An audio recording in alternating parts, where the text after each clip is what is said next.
Eric, tell us about yourself. Who are you? Thanks for having me, Cody. My name is Eric Meadows. I'm a resident of Pleasant Prairie. I've lived here for about 12 years now. I grew up out west, growing up in Colorado. Married my wife, who was from Salt Lake City, Utah. We lived there for a little while where my daughter was born. And then we moved out here about 12 years ago due to a job transfer. So we've been here for a while, and we decided we love the Midwest. I had never spent a lot of time out here, but I love the culture. I love the cold weather. Call me crazy, but I love the cold weather. Um, but yeah, so we I don't work for the same company that brought me out here, but I decided after I left that job that I wanted to stay. I'm currently an IT project manager for an insurance company. I do a lot of the mobile and web development for the company. So that's my background is in information technology. Um, Part of what I've done while being here is a few years ago, after COVID hit, our local schools decided they wanted to close down for the greater good of society. And I felt differently. I felt my daughter needed to be in school. I know what she needs better than anyone else, and the schools were threatening to close. So I decided to start getting involved, and it led me to run for Kenosha Unified School Board. I ran twice. I lost the first time, and I won the second time. And I currently sit on the Kenosha Unified School Board with my term ending in just a month or so. My daughter graduated high school last year, so I've decided I want to move on from school board and try my hat at the county board of supervisors. So that's what I'm currently running for, is for county board now. That's a great intro. So Thank tell you. me about with your background. Tell me about your background in what you were doing with the school board. How did you end up running for that again? And then what was it that you were able to accomplish while there? The problems that you had to see um, with what was happening in our schools, and then what do you think you were able to at least attempt to move the needle with what happened with the So school board?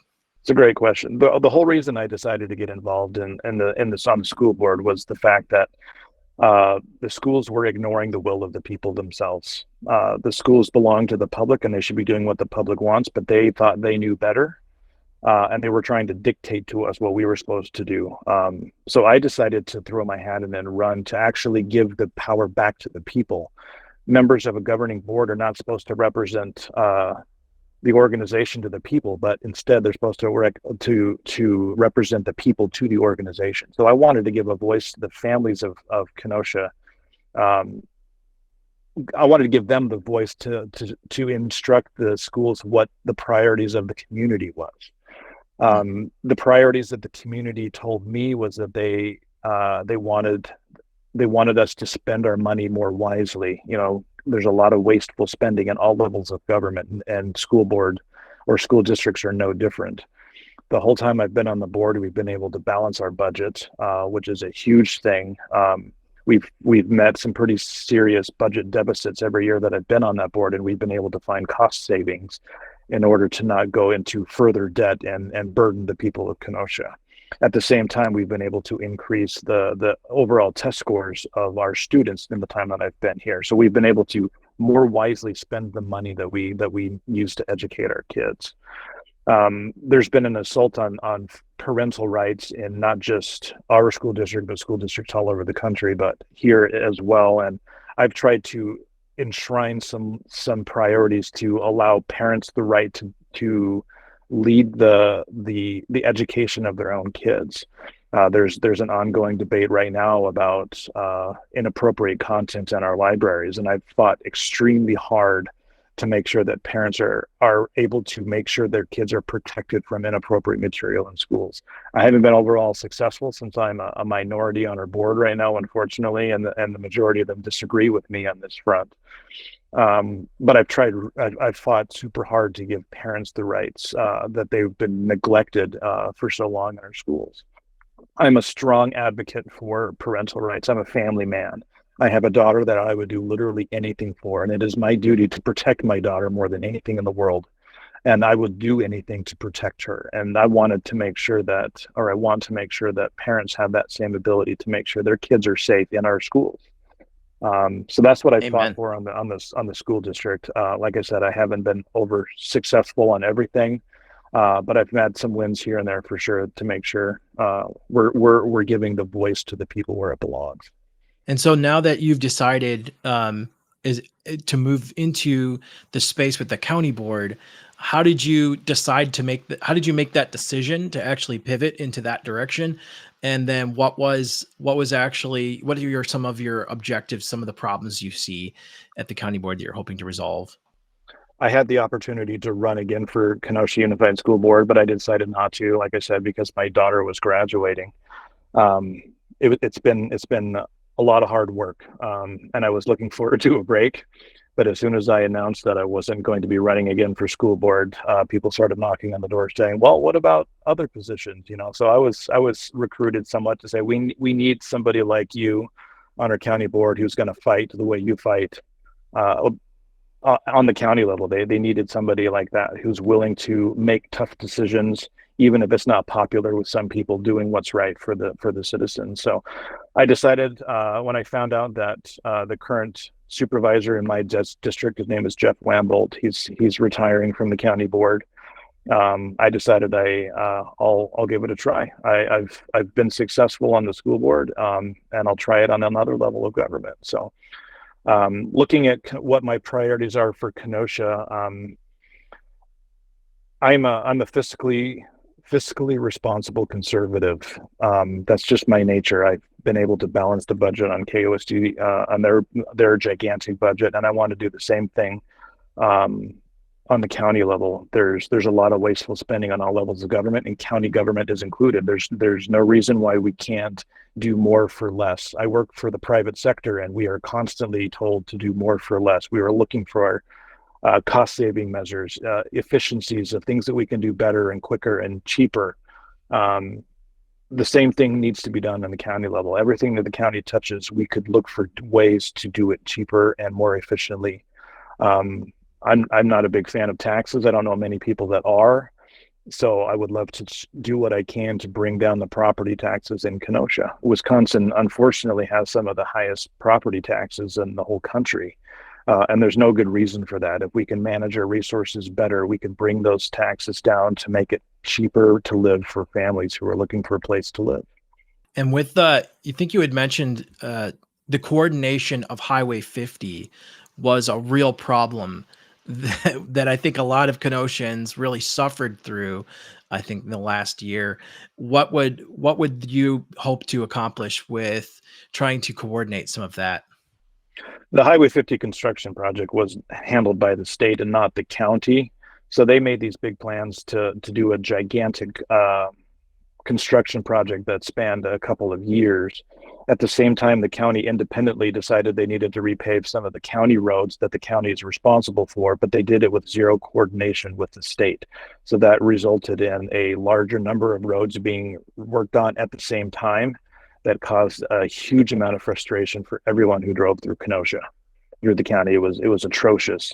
So I fixing a roads is a problem. Needs to be a priority. We need to make sure our roads are safe, but in order to do that effectively, we need to make sure we're coordinating the efforts, and not just within the county, but with the state on the state highways, as well as the local municipalities. The city of Kenosha has to maintain their own roads, but we need to coordinate with all these levels of government to make sure we're not putting too much burden on the citizens themselves, so they can get to where they need to go.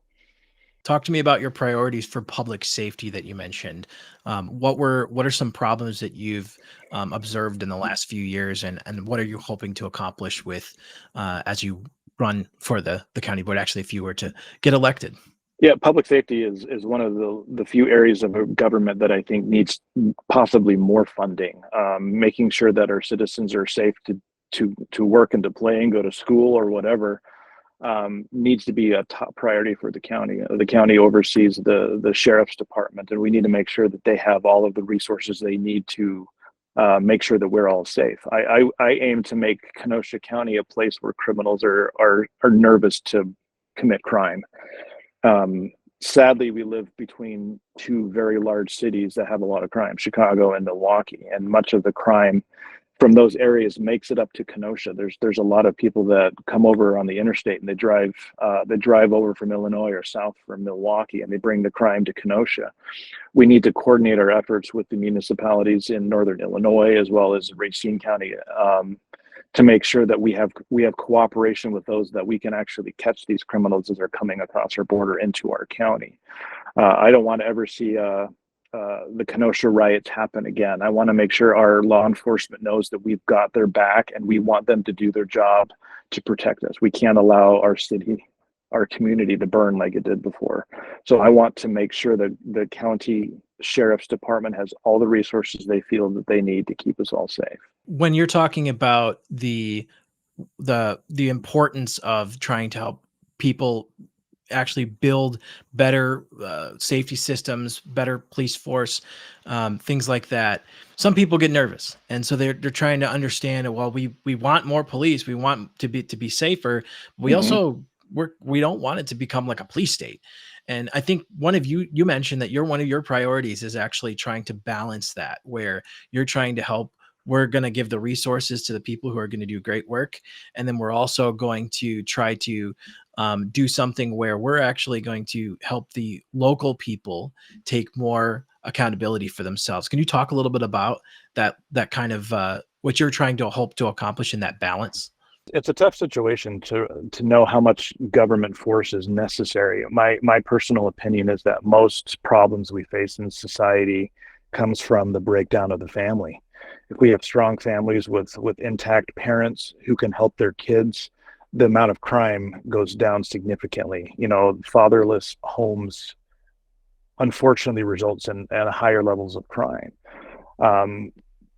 But I'm a kind of person who wants to take personal responsibility for my own family. The first thing I want to do when my family needs something is I'm going to do whatever I can to get them what they need. I need to be able to protect my own family, and I take that very seriously.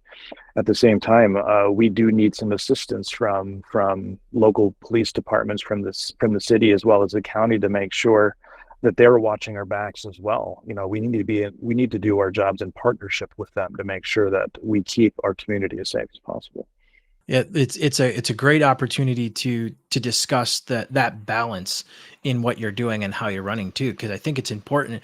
And not everybody, some people are a little scared of actually increasing police, but it's actually the goal is for that our community is safe, right? Our community needs to be safe in a way that allows the people who are wanting to accomplish evil to have a consequence, to have a citywide consequence that protects the innocent. Yeah, Um, well said. and yeah, and so what are some things that if for a first time voter, what would be some things that you would want them to know about you as they're heading into the polls coming up in April? What are some things that you'd like them to recognize about what you offer for Kenosha? I've kind of made a name for myself on the Kenosha Unified School Board. I am known as a fighter. I'm not easily intimidated. I'm willing to confront things that I think need to be changed, and do it head on without fear of what people might say about me. I've had a lot of people say some pretty atrocious things about me because I've threatened their power base because they want to be able to control us. And my job on the county board is to give a voice to the people. The government needs to be for the people, of the people, and by the people. We're here for you and not to control you. So that is my general philosophy of government, is as little as possible to allow you to live your life. I want to protect you. I want to make sure that our economy is good. I want to make sure our crime is low. I want Kenosha to be a place where people want to live and work and play. It's a community that I've fallen in love with. I love it here. There's a lot of great qualities about the culture in Kenosha, and I think we can do better to make sure that we're creating an environment that people want to stay here as well. Yeah, talk to me about that. The culture in Kenosha. What do you see from both having lived here, raising kids here? What do you see as the culture of Kenosha? Kenosha is a very friendly community. I mean, it's the Wisconsin way, the northern Midwestern way. It's Yeah. people will do anything for you, and I love that about the community here. The people are friendly. They're eager to give you help when you need it. I want to keep that culture alive and thriving. People have lived in Kenosha for generations. When I'm on the campaign trail, people love to talk to me about how they grew up here, how their dad grew up here, how their grandfather grew up here. So there's some serious history of people in Kenosha of living here with generations of their family close by. I love that. I'm a family guy. I love families. I love the idea of families, and I want people to not have to look outside of the community to find work, because if they grow up here, they likely want to stay here. That's what my experience is. People stay here for generations, and I just think that's the coolest thing. It's an interesting blend too, as we, I'd say there is a lot of people. Talk to me about what your thoughts about this. There are a lot of people coming up from Illinois that are Yeah, a moving lot. into Kenosha, especially because it's right there off the border. And there definitely is a cultural difference between like Chicago and Northern Illinois and in Wisconsin.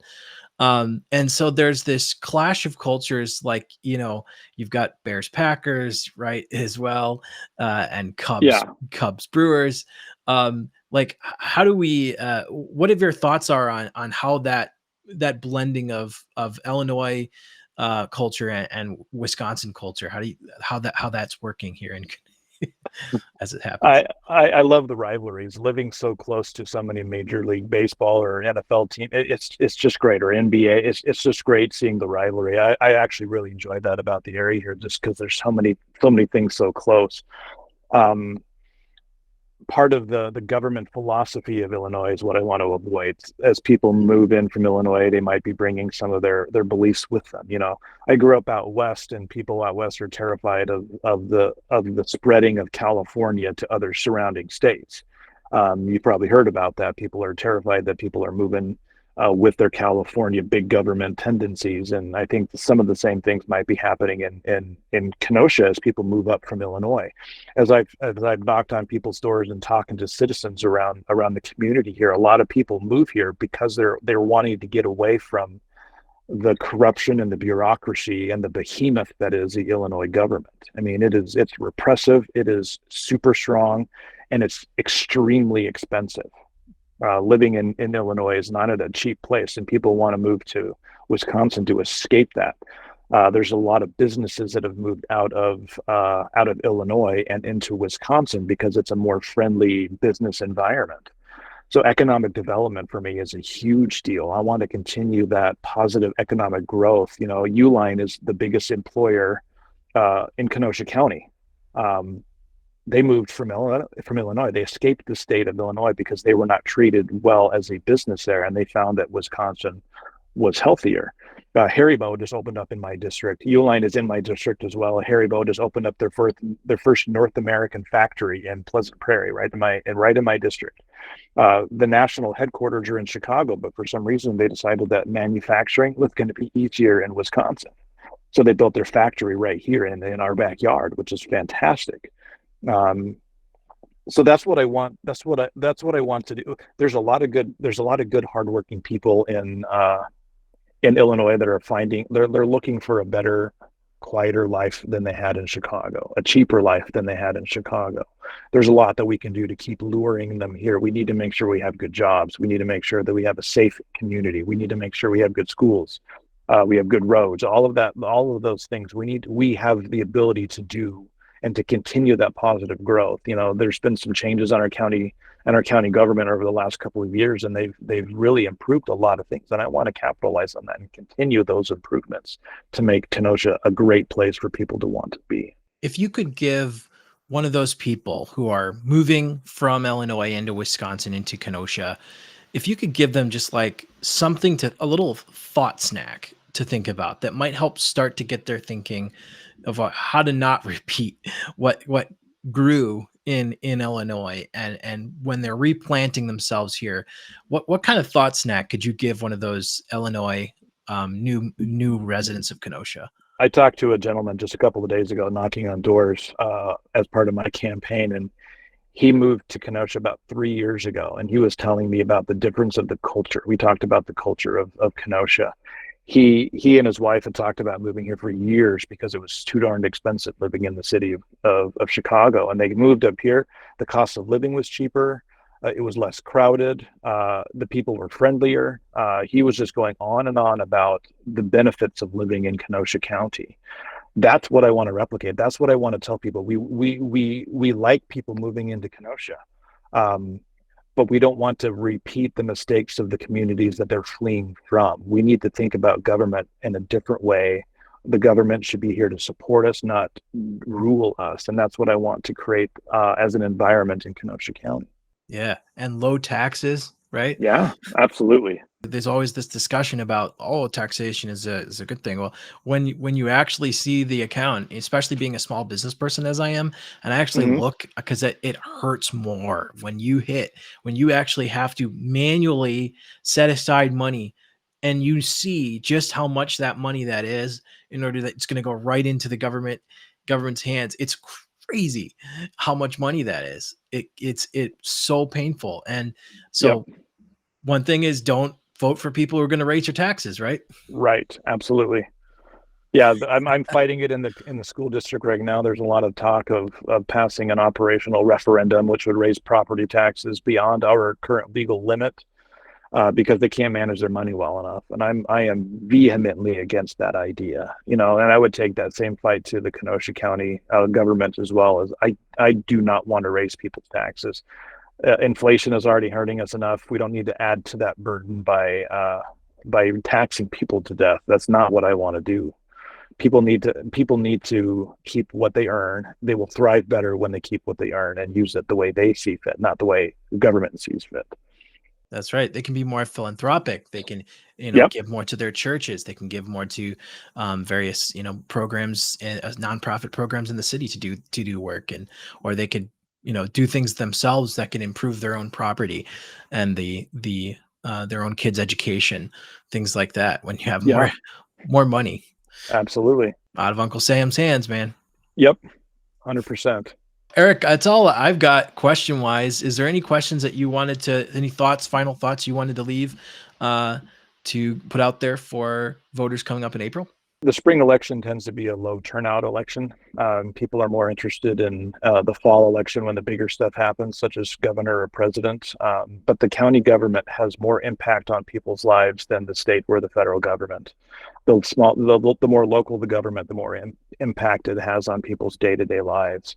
So it's important that you pay attention, that the community pays attention to what's going on in the government locally. Um, that's why I'm asking for people to do their research. Look me up, look my opponent up. There's a stark difference between me. I'm a limited government kind of guy, a family values kind of guy, and I want people to know that I will be there to protect your life, your right to live your life the way you want, with as limited impact as possible. But I'm a voice for you, the people, to give the government the priorities that you have. That's my job, is to represent you, and that's what I aim to do. So vote Eric Meadows, April 2nd. That's right. I certainly will be myself. That's for sure. Awesome. All right, Eric, thanks for talking with me. Thank you so much for the opportunity. I'm excited to see what this turns into. All right. Sounds great. Take care. Thanks.